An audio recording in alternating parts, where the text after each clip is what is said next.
One of the semantic words that causes a lot of problems in our thing is the word compromise.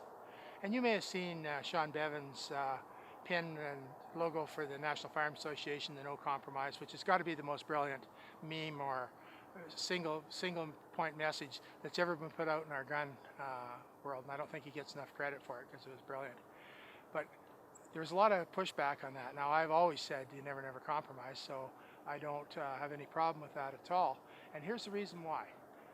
Our opponents are classically trained Marxists, academic Marxists. So they believe in the dialectic, the synthesis, the antithesis, and the new synthesis, that it becomes a thesis, and on it goes.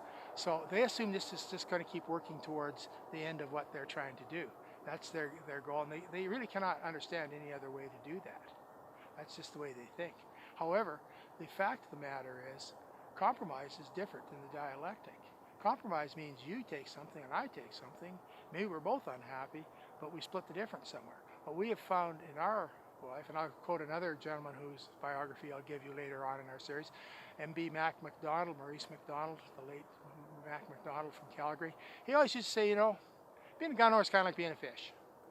And up on the shore, there's an aardvark. And the aardvark says to the fish, why don't you come up on the shore with me? It's great up here. The sun's bright, the butterflies are pretty, the ants are good eating. And the fish says, well, I can't. I breathe water. Oh, you should come up with us. Join us. Compromise a little bit. Come up for half the day. Well, you can't. You breathe water. And this is the sort of problem we were having with our compromise issue, is they compromise, so they give us 10 things they want to do to restrict our freedoms. Then they compromise by only doing 5 or 6. And we're supposed to be grateful. Well, we're still losing. Those of you that have a bent for this sort of thing, look up Zeno's paradox, Z-E-N-O, and you'll see where I'm coming from on this. But they keep chipping away at and this is a specific intent to do this.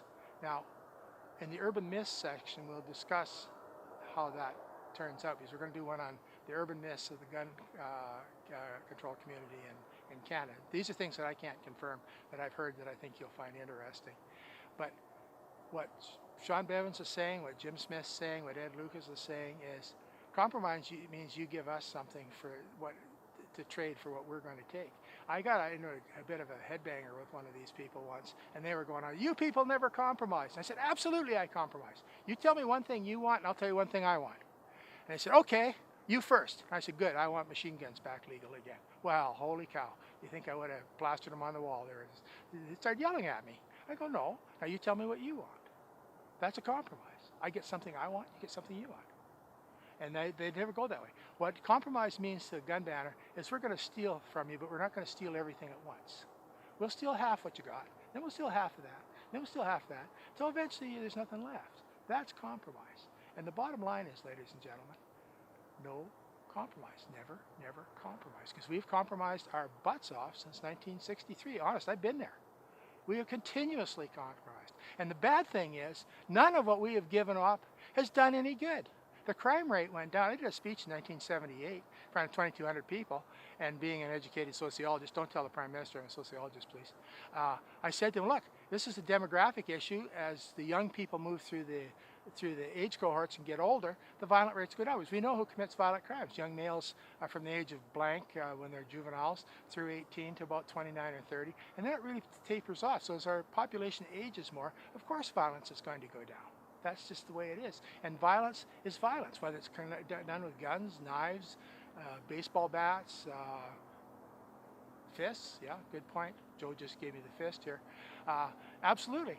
A weapon is a weapon. There was a guy not too far from where I stay when I'm here in Edmonton. This is shot in beautiful downtown Edmonton, by the way, that was beaten to death. 6 guys jumped him and beat him, stomped him to death. That is assault with a weapon when you do that. We don't need laws about guns. We need laws about people being assaulted with weapons where they have no choice, no possibility of defending themselves. We had another one out east in Edmonton where a guy was beaten to death with a hammer. Nobody's talking about registering hammers. It's just one of those things that happen. But if it's a gun, all of a sudden it becomes a big flashpoint. And as we go through this series, I want to explore some of what I think is, after 50 years of thinking about it, some of the reasons why these events happen. And I hope you'll stick with us on our YouTube channel for this, because I think it's going to be a fun ride. Thank you very much for watching this one.